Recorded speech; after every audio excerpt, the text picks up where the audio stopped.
Budget কেন্দ্র সরকার চিন্তা করলো, এবার যে বাজেটটা হয়েছে সেটা আমাদের অঙ্গনারী কর্মী ও সহায়িকা আশা এবং মিড ডে মিল কারোর জন্যই কিন্তু এই বাজেটের জন্য মানে এখানে কারোর জন্যই কিছু চিন্তাধারা করেনি। আর সব থেকে বড় কথা যে এই যে বাজেটটা করেছে এখানে সব মানে যারা বড় লোক বা যারা সেরকম কিছু চলতে পারবে তাদের জন্যই ভেবেছে। আমরা যারা নিচুতলার লোকেরা যারা আছি, যারা আইসিডিএস, আমরা একদম একটা শিশুকে যে পরিকাঠামো বা যেভাবে আমরা একটা শিশু এবং মাকে যে যত্নটা দিচ্ছি সেই বাজেট থেকে সেই বাচ্চা, মা এবং আইসিডিএস কর্মী সবাইকে বঞ্চিত করেছে। এর জন্য আমরা সেখানে আমরা ধিক্কার জানাচ্ছি, এই কেন্দ্রীয় সরকারকে চরমভাবে ধিক্কার জানাচ্ছি যে এই বাজেটটা আমাদের একেবারেই মনোপুত হয়নি। এর আগেও আমাদের জন্য কেন্দ্রীয় সরকার ভাবেনি, আমাদের অনারিয়াম বাড়ায়নি, আমাদের কোনো কিছুই বাড়ায়নি। এরা বলেছে অ্যান্ড্রয়েড ফোন দেবে, আমাদের বলেছে সিম কার্ড দেবে, এই দেবে সেই দেবে, আমাদের শুধু প্রতিশ্রুতি অনবরত দিয়েই যাচ্ছে কেন্দ্র সরকার, কিন্তু আমরা কিছুই পাচ্ছি না। আমরা বিভিন্ন দিক থেকে অনবরত বঞ্চিত হচ্ছি। এরা মানে আজকে যে জায়গাটা আমরা দাঁড়িয়ে আছি দেয়ালে পিঠ থেকে গেছে। এই হচ্ছে আজকে আমরা যে ডেপুটেশনটা দিতে এসেছি সারা পশ্চিমবঙ্গ তথা কোচবিহার ডিস্ট্রিক্টের অঙ্গনারী কর্মী, সহায়ক এবং আশারা যে ডেপুটেশনটা দিতে এসেছি 16 দফা দাবি নিয়ে আমরা আজকে ডেপুটেশন ডিপি অফিসে দিতে এসেছি। অঙ্গনারী প্রকল্পের যে বাজেট বৃদ্ধি সেটা থেকে কিন্তু আমরা চরমভাবে বঞ্চিত আছি। এছাড়া আমাদের যে প্রি স্কুল করতে বলছে অনবরত সেন্টারে, আমাদের 50% সেন্টারগুলোর পরিকাঠামো ঠিক নেই। পঠন পাঠনের জন্য যে আমরা একটা পরিবেশ আমরা দেবো পঠন পাঠনের জন্য, সেই পঠন পাঠনের সুযোগ্য পরিবেশ আমরা দিতে পারছি না। অথচ প্রতিনিয়ত রাত্রি 2টো নেই, রাত্রি 12টা নেই, সকাল 7টা নেই, 6টা নেই, 7 আমাদের গ্রুপে মেসেজ দিচ্ছে আজকে এটা করতে হবে, কালকে ওটা করতে হবে। অন্নপ্রাশন, 7 ভক্ষণ থেকে শুরু করে মানে এ থেকে জেড পর্যন্ত আমাদের আইসিডিএস কর্মী, সহায়িকা, আশাদের করতে বলছে, কিন্তু আমাদের বাজেটের ক্ষেত্রে আমরা অনবরত বঞ্চিত হচ্ছি। কি করলেন আজকে কি করলেন? এই আজকে যে কাচারি মোড়ে আমরা যে কাজটা করছি সেটা হচ্ছে যে আমাদের বাজেটের জন্য যে কেন্দ্র সরকার ভাবলেন না, আমাদের বঞ্চিত করলেন, তাদেরকে আমরা আজকে তাদের সেই বাজেটের আগুন ধরিয়ে তাকে ধিক্কার জানালাম যে এই কাজটা তারা ঠিক করেনি। আমাদের এটা আগুন জ্বলিয়ে দেওয়ার অর্থ এটাই যে আমরা দগদগ করে পুড়ছি, সেই পোড়া আমরা পুড়ে ছাই হয়ে যাচ্ছি, তারপরে ওদের এখনো হদিশ হলো না, ওদের ঘুম ভাঙলো না।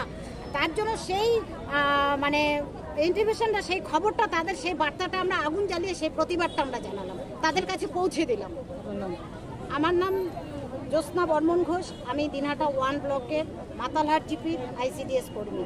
2300 কোটি টাকা এবার বরাদ্দ কমা বলছি।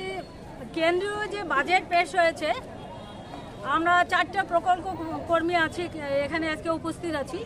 আশা, অঙ্গনওয়াড়ি, মিড ডে মিল এবং পৌর স্বাস্থ্য আশা।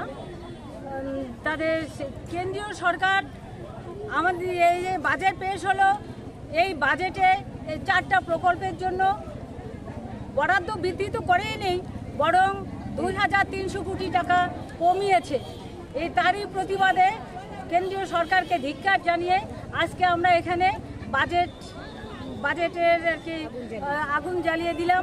আমরা আশা আইসিডিএস কর্মীরা মানে প্রত্যেকটি পরিবারের বাচ্চা থেকে শুরু করে বয়স্ক ব্যক্তিদের আমরা সারা বছর পরিষেবা দেই। সেই পরিষেবার বিনিময়ে আমরা সামান্য কিছু পয়সা পাই। আশারা শুধু এই 5250 টাকার বিনিময়ে আমরা এই সারা বছর পরিশ্রম করছি, অথচ আমাদের জন্য কেন্দ্রীয় সরকার কি রাজ্য সরকার বাজেটে কোনো বরাদ্দ বৃদ্ধি করলো না। সেই জন্য কেন্দ্রীয় বা রাজ্য সরকারের প্রতি ধিক্কার জানিয়ে আমরা এই মানে বাজেট, জনস্বার্থ বিরোধী বাজেট আমরা আজকে এখানে কোচবিহার ওই কাচারি মোড়ে আমরা জ্বালিয়ে দিলাম। আপনার নামটা দিদি? আমার নাম অনিমা বর্মন মণ্ডল, আমি একজন আশা কর্মী। ধন্যবাদ। আমরা শুনলাম আনন্দ সংবাদ। এবার বিভিন্ন চিকিৎসার জন্য আর ভিন রাজ্যে পাড়ি দিতে হবে না। এবার ব্যাঙ্গালোর, হায়দ্রাবাদ ও কলকাতার বিভিন্ন সুদক্ষ চিকিৎসকরা কোচবিহারের মেডি ওয়ার্ল্ডে বসছেন। চিকিৎসা সংক্রান্ত যে কোনো পরামর্শ নিতে আপনারা যোগাযোগ করতে পারেন কোচবিহার পলিটেকনিক কলেজের ঠিক উল্টো পাশে মেডি ওয়ার্ল্ডে। এখানে বসছেন cardiologist Kaushik Dasgupta, gastroenterologist doctor Kondal Reddy, physician doctor Kumarjit Dutta ও ফিজিশিয়ান ডক্টর সুদীপ্তা চক্রবর্তী। আমাদের ফোন নাম্বার 9907299668 এবং 9735558111।